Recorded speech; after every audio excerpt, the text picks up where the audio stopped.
Bismillahirrahmanirrahim. Welcome to the video session of the Kantar Publisher.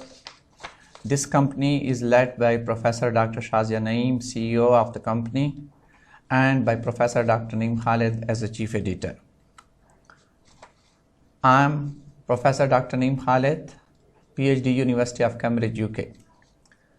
Along with being teacher today, I'm the Chief Editor of Kantar Publisher, leading book publisher, and university book printer and publisher. I worked as an ex-chairman Department of Physics, as an ex-dean Physical and Numerical Sciences, Islamic College, University Peshawar, as an ex-Director General Higher Education Commission, Islamabad, as an ex-lecturer, University of Cambridge, UK. Cambridge Scholar Series, Social Study Grade 5 की videos आपके साथ अभी discuss हो रही है। तो हम आपको कौन कौन सी रिसोर्सेज दे रहे हैं। इस किताब का पहला चैप्टर ज्योग्राफी है और इसमें जो रिसोर्सेज आपके पास अवेलेबल होंगे वो एक है सोशल स्टडी की book that is available with the students, summer pack Cantor publisher का ग्रेड 5 के लिए that will be available with you, and with teacher and parents resource pack जो है वो अवेलेबल होगा कैंटर पब्लिशर के वेबसाइट पे। जो स्टूडेंट लर्निंग आउटकम्स हैं वो लिस्ट बहुत बड़ी है। मैं आपको सिंपल बताता चलूं कि हमारे पहले लेक्चर में हमारी मेन कंसंट्रेशन ये होगी कि ज़मीन पे अगर कोई लोकेशन हम फाइंड आउट करते हैं तो उसके लिए लैटिट्यूड और लॉन्गिट्यूड की ज़रूरत क्या है। इनकी जो तादाद 180 और 360 रखी गई है, इसमें क्या मतलब है। ग्लोब या मैप पे दुनिया में कोई भी पोजीशन मालूम करने के लिए हमें जो लैटिट्यूड और लॉन्गिट्यूड मुख्तलिफ ज़रूरत है उसको कैसे करेंगे, मेजर सिटीज़ कैसे होगा, ये सारे इस चैप्टर के हिस्से हैं। लेकिन सबसे पहले मैं आपकी तरफ आना चाह रहा हूँ कि हम कुछ इंट्रोडक्शन करें इन लाइंस की। हमने पिछली क्लास में यानी ग्रेड 4 में पढ़ा था कि ज़मीन को शो करने के लिए ग्लोब या मैप इस्तेमाल होता है और ज़मीन पे जितनी भी ऑब्जेक्ट्स होते हैं उनको भी शो करने के लिए मैप या ग्लोब इस्तेमाल होता है। ये हम पढ़ चुके हैं और हमने ग्लोब देखा था कि ग्लोब क्या है। हमारे स्कूल के प्रिंसिपल साहब के ऑफिस में ज़मीन का एक छोटा सा मॉडल पड़ा होता है, उस पर सारी वो चीज़ें मौजूद होती हैं जो ज़मीन पे होती है और इसको क्या कहते हैं, ग्लोब कहते हैं। इसकी निस्बत से जो दीवार पे लटका होता है उसको मैप कहते हैं और इस पे भी ज़मीन के सारे खदोखाल प्रेजेंट होते हैं। अगर ये वर्ल्ड मैप है, अगर पाकिस्तान का मैप है तो उसमें पाकिस्तान की सारी चीज़ें प्रेजेंट होती हैं। मैप और ग्लोब दोनों, हमें ज़मीन पे कहीं जाना है तो हमने कोई लोकेशन बतानी होगी कि मैं सपोज़ मक्का मुकरमा जाना चाह रहा हूँ तो कैसे एड्रेस बताऊँगा। ये तो नहीं कह सकता कि लेफ़्ट को चलो या राइट को चलो। ये जो एड्रेस बताना है, जब आप हवा में उड़ते हैं तो आपके सामने इधर उधर कोई रोड वोड तो नहीं होती। इसी तरह गहरे समंदरों में आपके इर्द गिर्द तो कुछ नहीं होता कि आप पता लगा सके कि लेफ्ट को जाऊं या राइट को जाऊं। ये जो एड्रेस बताया जाता है उसके लिए कुछ इमेजिनरी लाइंस की ज़रूरत होती है और उन इमेजिनरी लाइंस का नाम है लैटिट्यूड एंड लॉन्गिट्यूड। क्वेश्चन ये पैदा होता है कि ये सिर्फ लैटिट्यूड से, सिर्फ एक तरह की लाइनों से ये काम क्यों नहीं चल सकता कि सिर्फ हम लैटिट्यूड को डिस्कस करके एड्रेस मालूम कर लें या सिर्फ लॉन्गिट्यूड एड्रेस करके हम पोजीशन मालूम कर लें कि हमने कहाँ जाना है। एग्जैक्ट लोकेशन ऑन अर्थ कैसे मालूम होता है, जब ये दोनों मालूम होती है। क्यों, इस सिलसिले में इस चेक बोर्ड को देखें। इस चेक बोर्ड में आप गौर से देखें, इस साइड पे ABCDEFGH, यहाँ पे भी वही ABCDEFGH। इसका मतलब है ये लाइन A शो करती है, ये वाली लाइन B शो करती है, ये वाली लाइन C शो करती है एंड सो ऑन। इसी तरह अगर आप देखें 1 2 3 4 5 6 7 8, इस साइड पे भी वही है। इसका मतलब है ये वाली लाइन क्या शो करती है, 5 शो करती है, ये वाली लाइन 6 शो करती है। मैंने इस पोजीशन पे किसी को कहना है कि मैं खड़ा हूं, मैं खड़ा हूं इस पोजीशन पे, मैं कैसे बताऊं। अगर मैं बताऊं कि मैं B पे खड़ा हूं क्या वो बंदा मुझ तक पहुंच जाएगा? वो तो यहां मुझे ढूंढ रहा होगा या यहां ढूंढ रहा होगा या यहां ऊपर ढूंढ रहा होगा। यहां बहुत कम चांसेस है कि वो मुझे यहां पे ही ढूंढ रहा हो। तो बी इस सारी ब्लैक लाइन में कहीं पे भी मैं खड़ा हूं तो मैं बी पे खड़ा हूं, मैं अपना एड्रेस बी बता सकता हूं। इसका मतलब मेरी एग्जैक्ट लोकेशन मालूम नहीं हो सकती। इसी तरह अगर मैं कहूं किसी को कि मैं 6th रो में खड़ा हूं, तो 6th रो में तो कहीं पे भी मैं खड़ा हो जाऊं, मैं सही कह रहा हूं, मैं यहां पे भी 6th रो में खड़ा हूं, यहां पे भी, यहां पे भी, यहां पे भी, यहां। तो जब तक मैं उसको 6th रो कह रहा हूं, वो कभी भी मेरी एग्जैक्ट लोकेशन पे मुझे नहीं ढूंढ सकता। इस मसले का हल कैसे करें, ये जरा देखें। ये हमारी 6th रो है और ये हमारा बी कॉलम है। मैंने अपनी एग्जैक्ट लोकेशन बतानी है, कैसे बताऊंगा? गौर से देखें, ये इसके ऊपर आ रहा है। जब ये दोनों पोजीशन लोकेट हो जाएं तो इसका मतलब क्या है, मैं 6th रो में भी हूं और मैं बी पे भी हूं। तो अभी मेरी लोकेशन बिल्कुल, मैं किसी को बता दूं कि मैं 6th रो में बी पे खड़ा हूं, तो बिल्कुल वो जाएगा पहले 6th रो में, फिर देखेगा बी कहां है, बी यहां है, तो यहां पे मेरे पास पहुंच जाएगा। तो इसका मतलब क्या है, अपनी लोकेशन बताने के लिए, एग्जैक्ट लोकेशन बताने के लिए ये जरूरी है कि हम क्या बताएं, 2 एड्रेसेस बताएं, 2 लाइन बताएं कि मैं 6 रो में हूं और बी कॉलम में खड़ा हूं, तो बंदा मुझ तक एग्जैक्टली पहुंच जाएगा। इसका मतलब यह है कि कागज पे कोई भी एड्रेस बताने के लिए आपको 2 एड्रेसेस बताने होंगे, एक कागज के लंबाई के तौर पे और दूसरा कागज के चौड़ाई के तौर पे, तो आप उस जगह पे पहुंच सकते हैं। आते हैं ग्लोब की तरफ। ये आपका ग्लोब है, यानी जमीन है। हम चाहते हैं कि हम जमीन पे एग्जैक्ट पोजीशन किसी को बता सके। अगर हमने लाइन, सिर्फ हॉरिजॉन्टल लाइन ये ड्रा की जो आपके सामने है, इस तरह की लाइंस हमने ड्रा की, और हम किसी को कह दें कि मैं 10 डिग्री पे खड़ा हूं, तो 10 डिग्री तो ये पोजीशन भी है, ये भी है, ये भी है, ये भी है, ये भी है, ये तो सारी दुनिया के इर्द गिर्द मुझे ढूंढता रहेगा, एग्जैक्ट लोकेशन में मालूम ही नहीं कर सकता। तो मेरा पॉइंट है कि सिर्फ अगर हम जमीन के इर्द गिर्द हॉरिजॉन्टल लाइंस ड्रा करेंगे कि पोजीशन मालूम कर सके, तो ये काम नहीं हो सकता, हमारी पोजीशन एग्जैक्ट मालूम नहीं हो सकती। इसी तरह अगर सिर्फ वर्टिकल लाइंस ड्रा कर दी जाए जमीन के इर्द गिर्द, और मैं कहूं मैं 10 डिग्री पे हूं, तो 10 डिग्री तो यहां से शुरू हो रही है, ये कहीं पे भी जमीन के मैं खड़ा हूं, तो मैं अपने आप को 10 डिग्री में कहूंगा।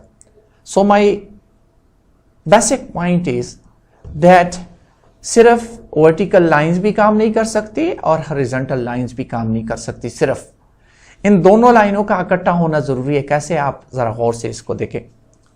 ये मैंने नक्शे पे हॉरिजॉन्टल लाइंस ड्रा किए हैं और इस पे वर्टिकल लाइन ड्रा की है, और ये रेड स्पॉट जो कि इस्लामाबाद है, मैं इस्लामाबाद की पोजीशन बताना चाह रहा हूं, इस पे भी और इस पे भी। अगर यहां मैं इस्लामाबाद की पोजीशन बताऊं तो हो सकता है मैं कहूं मैं 2 पे हूं, तो 2 पे तो ये इलाका भी आ गया, अमेरिका का इलाका भी, फ्लोरिडा भी आ गया, यहां अफ्रीका का इलाका भी आता है, समंदर अटलांटिक ओशन भी आता है, जाके जापान का कुछ हिस्सा भी आएगा। तो ये तो मैं एग्जैक्ट लोकेशन नहीं बता रहा अगर मैं कहता हूं मैं 2 वाली हॉरिजॉन्टल लाइन पे हूं। इसी तरह अगर मैं कहूं मैं ई वाली वर्टिकल लाइन पे हूं, तो ई वाली वर्टिकल लाइन तो मुझे ऊपर नॉर्थ पोल की तरफ भी ले जा सकता है और साउथ पोल की तरफ भी ले जा सकता है, ऑस्ट्रेलिया के इर्द गिर्द भी ले जा सकता है। अगर हम चाहते हैं कि हम अपनी एग्जैक्ट पोजीशन बताएं तो कैसे बताएंगे, ये जरा गौर से देखें। इसी को आराम आराम से दोनों इकट्ठे लाएं। जब ये दोनों पॉइंट एक दूसरे के साथ कोइंसाइड कर जाएं तो ये क्या पोजीशन शो हो रही है। अब ये कौन सी पोजीशन है, अगर 2 में देखो, ठीक है 2 है और ई पे, वर्टिकल लाइन पे ई, हॉरिजॉन्टल लाइन पे 2। अब अगर मैं कह दूं मैं 2E पे हूं तो बिल्कुल इस्लामाबाद पे हम पहुंच जाएंगे। तो मेरा मतलब यह है कि जिस तरह चेक बोर्ड पे आपको हॉरिजॉन्टल और वर्टिकल लाइन चाहिए थी, इस तरह दुनिया में भी आपको हॉरिजॉन्टल और वर्टिकल लाइन से ही एग्जैक्ट लोकेशन पे आप पहुंच सकते। इन लाइंस को, ये जो हॉरिजॉन्टल लाइन है और वर्टिकल लाइन है, इसी को लोग डिस्कस करते हैं और इन्हीं का नाम लॉन्गिट्यूड और लैटिट्यूड है। आते हैं इनकी फर्दर डिस्क्रिप्शन पे। ये हमारी वही जमीन है ये ऊपर वाले को जगह को क्या कहते हैं? नॉर्थ पोल कहते हैं। और नीचे वाले कोने को जमीन का क्या कहते हैं? साउथ पोल कहते हैं। अगर मैं जमीन के इर्द गिर्द एक लाइन खींचूं और मैं ये कोशिश करूं कि मैं हर वक्त नॉर्थ पोल से और साउथ पोल से बराबर फासले पे हो, जितना मेरा फासला नॉर्थ पोल से हो उतना ही मेरा फासला साउथ पोल से हो, और मैं इस लाइन पे जाना शुरू कर दूं, तो इस लाइन को लोग क्या कहते हैं? This is called equator. अगर आप यहां जाते हैं, इस रास्ते जाते हैं, तो आप नॉर्थ पोल के नजदीक जा रहे हैं और साउथ पोल से दूर जा रहे हैं, तो ये इक्वेटर नहीं है। Equator is the line which is drawn when across the earth at an equidistance, यानी बराबर फासले में from north pole to south pole. इसको लोग क्या कहते हैं? ज्योग्राफर इसको इक्वेटर की लाइन कहते हैं। This is an equator line. इसी तरह जो वर्टिकल लाइन है, जो नॉर्थ पोल से शुरू होता है और साउथ पोल की तरफ जाता है, लेकिन वो तो बहुत सारी लाइन हो सकती है जो नॉर्थ साउथ पोल, ये लाइन भी नॉर्थ पोल से शुरू हो रही है और साउथ पोल की तरफ जाती है, यहां पे भी लाइन है नॉर्थ से साउथ, नहीं, ऐसी लाइन जो नॉर्थ पोल से शुरू होती है साउथ पे जाती है। लेकिन यहां इंग्लैंड में एक जगह है जिसको क्या कहते हैं? ग्रीनिच। ग्रीनिच लाइन से गुजरता है, इस वजह से लोग कहते हैं क्या? GMT, Greenwich mean time. England में ये ग्रीनिच से जो लाइन गुजरती है और नॉर्थ पोल से शुरू होती है और साउथ पोल तक पहुंचती है, इस लाइन को लोग क्या कहते हैं? Prime meridian. तो ये दो किस्म की लाइंस हुई, एक लाइन हुई जो इक्वेटर जा रही है और दूसरी प्राइम मेरिडियन। अब इसी इक्वेटर और प्राइम मेरिडियन के साथ हमने सोचना है, और भी हमने लाइनें ड्रा करनी है, लेकिन जो भी लाइन हम इक्वेटर के पैरेलल ड्रा करते हैं उसको पैरेलल्स कहते हैं। पैरेलल्स, ये लाइन पैरेलल कहलाती है, ये लाइन पैरेलल कहलाती है, ये लाइन पैरेलल्स। ये सारे जो जितनी भी लाइनें हम इक्वेटर के साथ पैरेलल खींचते हैं वो पैरेलल्स कहलाते हैं। पैरेलल्स हमेशा उनका जो फासला है वो बराबर होता है। ये जो नॉर्थ पोल से दूसरी लाइनें हम खींचते हैं साउथ पोल की तरफ, ये प्राइम मेरिडियन के साथ पैरेलल नहीं होती, क्योंकि यहां पे वो टच कर रहे हैं टुगेदर, यहां दूर होते जा रहे हैं। लेकिन अगर आप नॉर्थ पोल से साउथ पोल की तरफ लाइन खींचते हैं जो ग्रीनिच से गुजरती है, उसको तो प्राइम मेरिडियन कहते हैं। ये बाकी लाइनें क्या कहलाती हैं? मेरिडियंस कहलाती हैं। तो हमारे पास दो किस्म की लाइनें हो गई, एक पैरेलल्स हो गई और एक मेरिडियंस हो गई।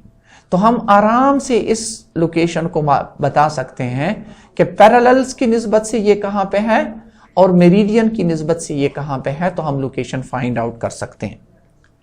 जरा थोड़ा सा और इसी हमारे ग्लोब के मुतालिक हम डिस्कस करना चाह रहे हैं कि अगर आप इक्वेटर पे कट लगा लें, इक्वेटर पे जिस तरह खरबूजे को दरमियान से यूं काट ले, इक्वेटर के पॉइंट पे काट लें, तो आपके पास जो ऊपर वाला हिस्सा है, ये जगह क्या है? ये नॉर्थ पोल कहलाती है, ये नॉर्थ पोल है। तो ये जो स्फीयर का आधा, जिस तरह आधा गोल खरबूजा होता है, इसको क्या कहते हैं? हेमिस्फीयर। हेमिस्फीयर मींस आधा स्फीयर। स्फीयर पूरे फुटबॉल को कहते हैं। आपने दरमियान से काटा तो ये हेमिस्फीयर बन गया, और ये किस तरफ है? नॉर्थ की तरफ है, इस वजह से इसको कहते हैं नॉर्दर्न हेमिस्फीयर। इक्वेटर से ऊपर वाला इलाका क्या कहलाता है? Northern hemisphere. ये नीचे वाला कोना क्या है? ये साउथ पोल है। तो ये हेमिस्फीयर क्या कहलाएगा? ये हेमिस्फीयर साउदर्न हेमिस्फीयर कहलाएगा। तो हमारे पास जब भी इक्वेटर के लाइन से ऊपर वाले इलाके को हम डिस्कस करेंगे तो हम कहते हैं हम नॉर्दर्न हेमिस्फीयर डिस्कस करते हैं। आप खुद देखें पाकिस्तान कहां पे? यहां पे है। तो हम किस हेमिस्फीयर में हैं? हम नॉर्दर्न हेमिस्फीयर में हैं कि साउदर्न हेमिस्फीयर में हैं? आपको अंदाजा होना चाहिए कि हम नॉर्दर्न हेमिस्फीयर में हैं। आगे देखें, अगर हम मेरिडियन पे कट लगाएं, जमीन को प्राइम मेरिडियन पे काटें, तो प्राइम मेरिडियन देखें, ये ऊपर नॉर्थ पोल वाला ये वाली जगह थी, यहां से मैंने यूं काटा है। अभी ये कट प्राइम मेरिडियन पे हम लगाते हैं तो जो वेस्ट की तरफ इलाका है वो क्या कहलाता है, वेस्टर्न हेमिस्फीयर कहलाता है, और जो ईस्ट की तरफ इलाका है वो क्या कहलाता है, ईस्टर्न हेमिस्फीयर कहलाता है। ये मुख्तलिफ किस्म के वेदर डिस्कशंस, टाइम, आपको पता है कि इंग्लैंड का टाइम हमसे 5 घंटे पीछे होता है, जापान का टाइम हमसे आगे होता है। ये टाइम आगे पीछे, ये दिन रात का होना, ये मौसम के ऑस्ट्रेलिया में अभी इस वक्त अगर हमारे पास गर्मी है तो ऑस्ट्रेलिया में इस वक्त सर्दी है, ये सारी चीजें हम इसी चैप्टर में एक्सप्लेन करेंगे और हम बार बार ये टर्मिनोलॉजीज एक्सप्लेन करेंगे, कहेंगे northern hemisphere, southern hemisphere, western hemisphere, eastern hemisphere, ये चीजें आपके जहन में होनी चाहिए। तो आज हमने क्या साबित किया, हमने ये साबित किया कि किसी सूरत भी हम कोई भी लोकेशन मालूम नहीं कर सकते एग्जैक्टली जब तक हम जमीन पे 2 किस्म की लाइनें ना खींच लें, एक इक्वेटर के साथ पैरेलल जिसको पैरेलल्स कहते हैं, और दूसरी प्राइम मेरिडियन के साथ नॉर्थ से साउथ पोल की तरफ जिसको मेरिडियंस कहते हैं। इन दोनों लाइनों की मौजूदगी में हम किसी भी जगह की लोकेशन बड़े आराम से मालूम कर सकते हैं। इंशाल्लाह नेक्स्ट लेक्चर में हम लोकेशंस मालूम करेंगे। Thank you.